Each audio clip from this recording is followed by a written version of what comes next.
ඉතින් උපාධිකරු විභාගයේ ලියපු ඔයාලට වැදගත් වීඩියෝ එකක් තමයි අද අරගෙන ආවේ. ඉතින් විවෘත ධාරාව යටතේ විභාගයට පෙනී සිටපු අයට ලැබුණු අධ්‍යාපනික සාමාන්‍ය දැනීම ප්‍රශ්න පත්‍රයට ආපු ප්‍රශ්න 50න් 45ක් තමයි මේ වීඩියෝ එකෙන් සාකච්ඡා කරන්නේ. ඉතින් වීඩියෝ එකත් එක්ක දිගටම ඉන්න. ඔයාලගේ පිළිතුරු හරිද වැරදිද නැත්නම් මේ පිළිතුරු සංශෝධනය විය යුතුද කියන එක ගැන කමෙන්ට් එකක් දාන්නත් අමතක කරන්න එපා. හරි අපි ප්‍රශ්නවලට යමු. පළමු ප්‍රශ්නය. ප්‍රාථමික අධ්‍යාපනයේ සිට විශ්වවිද්‍යාලය දක්වා නිදහස් අධ්‍යාපනයේ පූර්ණ වශයෙන් ක්‍රියාත්මක වූ වර්ෂය 1945 විදියට තමයි පිළිතුර ගන්න පුළුවන්. දෙවන ප්‍රශ්නය ගුරු සේවා ව්‍යවස්ථාවට අනුව ගුරු සේවයට බඳවා ගැනීමේ ප්‍රායෝගික පරීක්ෂණයේදී මනිනු ලබන කුසලතා මොනවාද? ගැසට් නිවේදනයේ සඳහන් වුණා ගුරු වෘත්තියේදී වැදගත් වන ඉගෙනුම් ඉගැන්වීම් ක්‍රියාවලිය පිළිබඳ අයදුම්කරු සතු කුසලතාව මැන බැලීම තමයි මේකෙදී අවධානය යොමු කරන්නේ. එතකොට මේ සම්බන්ධ උත්තරයක් තිබුණා බහුවර්ණ 4ේදී. එන්නේ පිළිතුර තමයි මේ සඳහා පිළිතුර වෙන්නේ. ඊළඟට තුන්වන ප්‍රශ්නය විශේෂ අවශ්‍යතා සහිත සිසුන්ට විභාග දෙපාර්තමේන්තුව විසින් සලසන විශේෂ පහසුකමක් නොවන්නේ. එතකොට මේකේ පිළිතුරු 4 තිබුණා. විශාලනය කරන ලද පින්තූර සහිත පිළිතුරු පත්‍ර ලබා දීම තව පිළිතුරු 2ක් තිබුණා. ඊට අමතරව ගණක යන්ත්‍ර භාවිතයට අවසර දීම පිළිතුරක් විදියට තිබුණා. නමුත් විශේෂ අවශ්‍යතා සහිත සිසුන්ට ගණක යන්ත්‍ර භාවිතයට අවසර දෙන්නේ නැහැ විභාග සඳහා. ඒ නිසා පිළිතුර වෙන්නේ විශේෂ පහසුකමක් නොවන්නේ ගණක යන්ත්‍ර භාවිතයට අවසර දීම කියන එක. හතරවන ප්‍රශ්නය ගුරු සේවයේ තුන්වන පන්තියේ ශ්‍රේණි සඳහා බඳවා නොගන්නා කාණ්ඩය අධ්‍යාපනවේදී උපාධිධාරීන් තමයි එතන බහුවර්ණ 4න් පිළිතුර වෙන්නේ. අධ්‍යාපනවේදී උපාධිධාරීන් ඍජුවම බඳවා ගන්නේ දෙවන ශ්‍රේණියේ 2 ශ්‍රේණියට නිසා. ඊළඟට පස්වන ප්‍රශ්නයට යමු. සිහින පාසල සංකල්පයේ අරමුණ කුමක්ද? මේ සිහින පාසල සංකල්පයේ ප්‍රධාන අරමුණක් වෙන්නේ පොත් බෑගයේ බර අඩු කිරීම කියන එක පිළිතුර වෙන්නේ ඒක. 6 වෙනි ප්‍රශ්නය 2026 අධ්‍යාපන ප්‍රතිසංස්කරණ අනුව 10-11 ශ්‍රේණි සිසුන්ට අනිවාර්ය විෂය කුමක්ද? එතන තිබුණු පිළිතුරු 4 නාගමහා සාරධර්ම අධ්‍යාපනය කියන එක තමයි අනිවාර්ය විෂය වෙන්නේ. එතන තව තිබුණා සෞන්දර්ය අධ්‍යාපනය, ඉතිහාසය වගේ විෂයන්. ඒවා අනිවාර්ය විෂයන් නෙවෙයි. තෝරා ගැනීම කරන්න පුළුවන් විෂයන්. 7 වෙනි ප්‍රශ්නය 2026 අධ්‍යාපන ප්‍රතිසංස්කරණ අනුව වෘත්තීය අධ්‍යාපන ප්‍රවේශය හඳුන්වා දෙන ශ්‍රේණිය කුමක්ද? මේ ප්‍රවේශය හඳුන්වා දෙන්නේ 10 වන ශ්‍රේණිය ආරම්භයේ ඉඳලා. එතකොට පිළිතුර වෙන්නේ 10 වන ශ්‍රේණිය කියන එක. 8 වෙනි ප්‍රශ්නය ඩිජිටල් සාක්ෂරතාවය anu කුමක්ද? ඩිජිටල් තාක්ෂණය සහ sannivedana උපකරණ නිවැරදිව භාවිතා කරමින් තොරතුරු සෙවීම, ඇගයීම, නිර්මාණය කිරීම සහ sannivedanaya කිරීමට පුද්ගලයාට ඇති හැකියාව. මේ සම්බන්ධ සමාන උත්තරයක් තිබුණා. ඒක තමයි පිළිතුර වෙන්නේ. 9 වන ප්‍රශ්නය උසස් පෙළ විද්‍යා විෂය ඉගැන්වීම සිදු කරන පාසල් වර්ගය. පාසල් වර්ගීකරණයෙන් 1 AB පාසල් වර්ගවල විතරයි උසස් පෙළ විද්‍යාංශය උගන්වන්නේ. 10 වන ප්‍රශ්නය 2026 අධ්‍යාපන ප්‍රතිසංස්කරණ අනුව උපාය මාර්ගික කුළුණු 5න් ඉතිරි 2 මොනවාද? එතකොට මේකේ සඳහන් කරලා තිබ්බා අරමුණු 3ක්. විෂයමාලා සංවර්ධනය, 2 මානව සම්පත් කළමනාකරණය, 3 යටිතල පහසුකම් සංවර්ධනය කියන 3 හැර ඇගීම් සහ තක්සේරුව, මහජන දැනුවත්භාවය සහ ප්‍රවර්ධනය කියන 2 තමයි පිළිතුරු වෙන්නේ. 11 වන ප්‍රශ්නය සිසුන් 2000ට වැඩි පාසලක සිටිය හැකි නියෝජ්‍ය විදුහල්පතිවරුන් ගණනක පමණද? චක්‍රලේඛයේ සඳහන් වෙනවා විදුහල්පතිවරුන් 3 දෙනෙක්. 12 වන ප්‍රශ්නය ඉසඩිස්කෝ ප්‍රමේය හඳුන්වා දුන් ආයතනය හෝ කොමිසම. මෙතන පිළිතුරු 4 තිබුණා අධ්‍යාපන අමාත්‍යාංශය, රාජ්‍ය සේවා කොමිසම වගේ පිළිතුරු. ඊට අමතරව මේ ක්‍රමය හඳුන්වා දුන්නේ විශ්වවිද්‍යාල ප්‍රතිපාදන කොමිෂන් සභාවෙන්. ඒ නිසා පිළිතුර වෙන්නේ විශ්වවිද්‍යාල ප්‍රතිපාදන කොමිෂන් සභාව. 13 වන ප්‍රශ්නය උසස් පෙළ ප්‍රතිඵල වලින් දිස්ත්‍රික් පදනම මත විශ්වවිද්‍යාල සඳහා සිසුන් තෝරා ගැනීම ආරම්භ කළ වර්ෂය 1972 වර්ෂයේ සිට තමයි උසස් පෙළ ප්‍රතිඵල මත දිස්ත්‍රික් පදනමින් විශ්වවිද්‍යාල සඳහා සිසුන් තෝරා ගත්තේ. 14 වන ප්‍රශ්නය පාසල් ආදි ශිෂ්‍ය සංගමයේ සභාපතිවරයා කවුද? නිල බලෙන් සභාපතිවරයා වෙන්නේ විදුහල්පතිවරයා. 15 වන ප්‍රශ්නය ප්‍රාථමික අධ්‍යාපනයේ දෙවන ප්‍රධාන අවධියේ ඉගෙනුම් නිපුණතා ගණන 40යි. 16 වන ප්‍රශ්නය 2026 අධ්‍යාපන ප්‍රතිසංස්කරණ අනුව 10-11 ශ්‍රේණි සිසුන්ට අනිවාර්ය විෂය ගණන අනිවාර්ය විෂයන් 5යි තියෙන්නේ. 17 වන ප්‍රශ්නය 2024 ජනහා සංඛ්‍යා ලේඛන දෙපාර්තමේන්තුව අනුව පාසල් ගුරුවරුන් සහ ගුරුවරියන් අතර පුමිතිරි අනුපාතය 23.1යි ගුරුවරුන් 76.9යි ගුරුවරියන්. 18 වන ප්‍රශ්නය පළමු ශ්‍රේණියට සිසුන් ඇතුළත් කිරීමේ චක්‍රලේඛයේ ප්‍රකාරව ආසන්න පදිංචිකරුවන්ට අවස්ථාව දෙන ප්‍රතිශතය 50% ප්‍රතිශතයක් ලැබෙන්නේ ආසන්න පදිංචිකරුවන්ට. 19 වන ප්‍රශ්නය 2026 සිට නව අධ්‍යාපන ප්‍රතිසංස්කරණ අනුව පාසලක ප්‍රාථමික, කනිෂ්ඨ ද්විතීක සහ ජ්‍යෙෂ්ඨ ද්විතීක අවධිවලට අදාළ අවුරුදු ගණන් ප්‍රාථමික අංශයට අදාළ වෙනවා 1 සිට 5 ශ්‍රේණිය දක්වා අවුරුදු 5. ඊට පස්සේ කනිෂ්ඨ ද්විතීක අවධියට 6 9 ශ්‍රේණිවල සඳහා වන අවුරුදු 4ක්, ජ්‍යෙෂ්ඨ ද්විතීක අවධියට 10 13 සඳහා වන අවුරුදු 4ත් පිළිවෙලින් 5 4 4 කියලා පිළිතුර එන්න ඕන. 20 වන ප්‍රශ්නය අපොස සාමාන්‍ය පෙළ ලංකා අධ්‍යයන පොදු සහතික පත්‍ර විභාගය, ජ්‍යෙෂ්ඨ පාඨශාලා විභාගය, ජාතික පොදු අධ්‍යාපන සහතික විභාගය මේවා හඳුන්වා දුන් පිළිවෙල අහනවා. ජ්‍යෙෂ්ඨ පාඨශාලා විභාගයේ මුලින්ම හඳුන්වා දුන්නේ 1900 දී, ලංකා අධ්‍යයන පොදු සහතික පත්‍ර විභාගය 1952 දී, ජාතික පොදු අධ්‍යාපන සහතික විභාගය 1972 දී, ඊළඟට අධ්‍යයන පොදු සහතික පත්‍ර සාමාන්‍ය පෙළ විභාගය 1980 දී කියන මෙන්න මේ පිළිතුරු පිළිවෙලින් තමයි එන්න ඕනි. හඳුන්වා දුන් පිළිවෙල විදිහට මේ පිළිවෙල තමයි එන්න ඕනේ.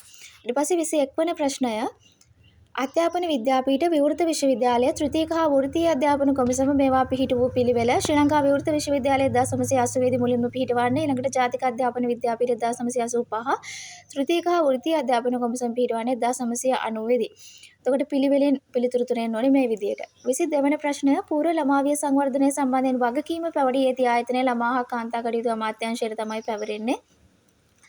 23 වන ප්‍රශ්නය පූර්ව ළමාවිය සංවර්ධනය සඳහා ප්‍රතිපත්ති සම්පාදනය කරන ආයතනය තමයි ජාතික අධ්‍යාපන ආයතනය. 24 වන ප්‍රශ්නය අන්තර්කරණ අධ්‍යාපනය යනු විශේෂ අවශ්‍යතා සහිත සිසුන්ටද සාමාන්‍ය සිසුන් සමග එක් පන්ති කාමරයක ඉගෙනීමට අවස්ථාව සලසන ක්‍රමය. 25 වන ප්‍රශ්නය පූර්ව ගුරු සේවා පුහුණුව ලබා දෙන ආයතනය තමයි ජාතික අධ්‍යාපන විද්‍යාපීඨ වලින් තමයි පූර්ව ගුරු සේවා පුහුණුව ලබා දෙන්නේ. 26 වෙනි ප්‍රශ්නය සුභග ශිෂ්‍යත්වය ලැබීම සඳහා සිසුන් සම්පූර්ණ කළ යුතු මූලික සුදුසුකමක් වන්නේ. මෙතන මූලික සුදුසුකමක් අහන නිසා අදාළ වර්ෂයේදී රජයේ පාසලක අපොස උසස් පෙළ හැදෑරීම ආරම්භ කරන ලද 12 වන ශ්‍රේණියේ සිසුවෙකු වීම කියන එක තමයි පිළිතුර විදියට ගන්න වෙන්නේ. 27 වන ප්‍රශ්නය 5 ශ්‍රේණියේ ශිෂ්‍යත්වය සමත් වූවන්ට ලැබෙන ශිෂ්‍ය ආධාරය සම්බන්ධ නිවැරදි ප්‍රකාශය 6 ශ්‍රේණියේ සිට 13 ශ්‍රේණියේ සෙක් ආධාර මුදල් ලැබීම කියන එක තමයි බහුවරණ 4න් නිවැරදි පිළිතුර වෙන්නේ. ඊට අමතරව තිබුණා වාර්ෂික ආදායම ලක්ෂ 2කට අඩු වීම, පවුලේ වාර්ෂික ආදායම ඒක වැරදි. පවුලේ වාර්ෂික ආදායම 1,80,000ට තමයි අඩු වෙන්න ඕනේ. ඊළඟට 28 වෙනි ප්‍රශ්නයෙන් අහන්නේ විශේෂ අවශ්‍යතා සහිත සිසුන් කියන්නේ කවුද කියලා. එතකොට මේකේ පිළිතුර විදිහට අපිට ගන්න පුළුවන් විශේෂ අවශ්‍යතා සහිත සිසුන් කියන්නේ ශාරීරික හෝ මානසික දුර්වලතාවයක් නිසා සාමාන්‍ය පරිදි අධ්‍යාපනය ලැබීමට අමතර සහායක් හෝ විශේෂිත ඉගැන්වීම් ක්‍රම අවශ්‍ය වෙන දරුවන්. ඒ කියන්නේ සාමාන්‍ය අධ්‍යාපන ක්‍රියාවලියේදී ඒගොල්ලන්ට විශේෂ අවධානයක් දෙන්න ඕනි කියන එක තමයි ඒ අදහස තියෙන පිළිතුරක් තිබුණා. ඒක තමයි පිළිතුර විදියට ගන්න පුළුවන්. ඊළඟට 29 වන ප්‍රශ්නය වෘත්තීය අධ්‍යාපනය ලබන අයෙකුට මෘදු කුසලතා වර්ධනය කිරීම අවශ්‍ය වන්නේ ඇයි කියලා බහුවර්ණ ප්‍රශ්න 4ක් තියලා තිබුණා.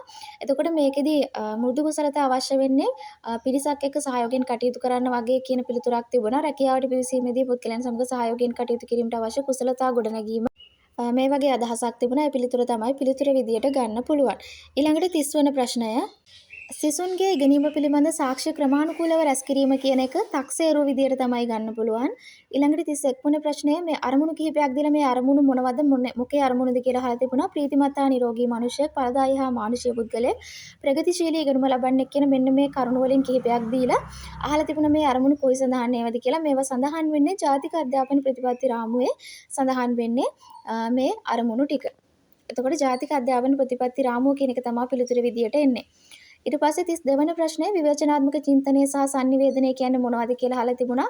එතකොට 21 වන සියවසේ කුසලතා විදියට තමයි විවේචනාත්මක චින්තනය සහ sannivedanaya කියන දෙක ගන්න පුළුවන් වෙන්නේ. 33 වන ප්‍රශ්නය පහත සඳහන් සිදුවීම් සිදු වූ වර්ෂ අහලා තිබුණා. මේක තව එකක් අඩුයි. මේ තුනක් විතරයි සඳහන් වෙන්නේ. තාක්ෂණ වේදීය විෂය ධාරාව ක්‍රියාත්මක වීම 2010 වන වර්ෂයේදී උපකෘත පාසල් රජයට පවරා ගැනීම 1961 ගන්න පුළුවන්. NPQ ක්‍රමයේ හඳුන්වා දීම 2004. මීට අමතරව තව එකක් තිබුණා. එතකොට මේ අවුරුදු පිළිවෙලින් තමයි පිළිවෙල ගන්න ඕනේ. ඊට පස්සේ 34 වන ප්‍රශ්නය අධ්‍යාපන පොදු සහතික පත්‍ර උසස් පෙළ විභාගයේ ප්‍රතිඵල නිකුත් කිරීමේ පදනම් කරගන්නා වර්තමාන විෂය ධාරා ගණන කොපමණද? විෂය ධාරා 6යි. 35 වන ප්‍රශ්නයේ යාව ජීව අධ්‍යාපනය කියන එකෙන් අදහස් වෙන්නේ මොකක්ද කියලා බහුවර්ණ 4ක් දීලා තිබුණා. එතකොට ජීවිත කාලය පුරා ඉගෙනීම කියන එක තමයි පිළිතුර වෙන්නේ. 36 වෙනි ප්‍රශ්නයේ ප්‍රාථමික අධ්‍යාපනයේ අධීර ගණන ප්‍රාථමික අධ්‍යාපනයේ අධීර 3කට බෙදලා තියෙනවා. 37 වන ප්‍රශ්නය ද්විභාෂා අධ්‍යාපන ක්‍රමය යටතේ ඉංග්‍රීසි මාධ්‍යයෙන් ඉගෙනීමට ලැබෙන අවස්ථාව මේක හිමි වෙන්නේ තෝරාගත් සිසුන් පිරිසකට පමණයි. ඒක තමයි පිළිතුර විදිහට ගන්න පුළුවන් වෙන්නේ. 38 වන ප්‍රශ්නය පාසල් පාදක ඇගීම වැදගත් වන්නේ මේකේ නව අධ්‍යාපන ප්‍රතිසංස්කරණය යටතේ මේක සම්බන්ධයෙන් කරුණු පැහැදිලි කරලා තියෙනවා. එතන කරුණු කියවුවාම අපිට අවබෝධයක් ගන්න පුළුවන්. මෙතන සිසුන්ගේ සමබර පෞරුෂය සඳහා තමයි මේ පාසල් පාදක ඇගීම කියන එක ක්‍රියාත්මක කරන්න බලාපොරොත්තු වෙන්නේ. ඊළඟට 40 වන ප්‍රශ්නය ඩිජිටල් අධ්‍යාපනය ග්‍රාමීය මට්ටමින් ව්‍යාප්ත කිරීමේදී ඇතිවන ප්‍රධාන ගැටලුවක් වන්නේ යටිතල පහසුකම් ප්‍රමාණවත් නොවීම කියන එක තමයි ගන්න පුළුවන්. 41 වන ප්‍රශ්නය යම් විෂයක් තුළ ඇති නිශ්චිත මාතෘකාවක් කුසලතාවක් හෝ තේමාවක් ආවරණය කරන අවධානය යොමු කළ ස්වයං අන්තර්ගත ඉගෙනුම් ඒකකය හඳුන්වන නම මොඩියුලය. නමුත් මේක නිර්වචනය කරලා තිබුණේ මේ විදිහට නෙමෙයි, තව කරුණු අන්තර්ගත කරලා තිබුණා. 42 වන ප්‍රශ්නය වත්මන් පාසල් පද්ධතියේ ගුණාත්මක බව බිඳවැටීමට බලපෑ හේතුව විදිහට විභාග කේන්ද්‍රීය අධ්‍යාපන ක්‍රමය අපිට සලකන්න පුළුවන්. 43 වන ප්‍රශ්නය 13 වසරක සහතික කළ අධ්‍යාපනය යනු. එතකොට මේ 13 වසරක සහතික කළ අඛණ්ඩ අධ්‍යාපන වැඩපිළිවෙල කියලා මේකට කියන නිසා අඛණ්ඩ අධ්‍යාපනයක් විදිහට අපිට ගන්නත් පුළුවන්. සමහර අය විධිමත් අධ්‍යාපනය කියලා තර්ක කරලා තිබුණා. අඛණ්ඩ අධ්‍යාපනයේ විදියට ගමු. 44 වෙනි ප්‍රශ්නය ගුරු සේවය පොදු කාර්යයන් 1 ඉගෙනුම් ඉගැන්වීම් ක්‍රියාවලින් රත වීම 2 ක්‍රීඩා විෂය සමගාමී ක්‍රියාකාරකම් 3 චක්‍රලේඛ මගින් නිකුත් කරන නියෝග අනුව ක්‍රියා කිරීම මේ වගේ පිළිතුරු තුනක් එක්ක තව එක පිළිතුරක් තිබුණා. එතකොට මේකේ ගැළපෙන විකල්ප ටික තෝරන්න තිබුණේ ඉහත සියල්ලම කියන පිළිතුර තමයි නිවැරදි පිළිතුර විදිහට ගන්න පුළුවන් වෙන්නේ. 45 වන ප්‍රශ්නය 2024 ජනහා සංඛ්‍යා ලේඛන දෙපාර්තමේන්තුවට අනුව මෙරට සාක්ෂරතා අනුපාතය 97.4යි.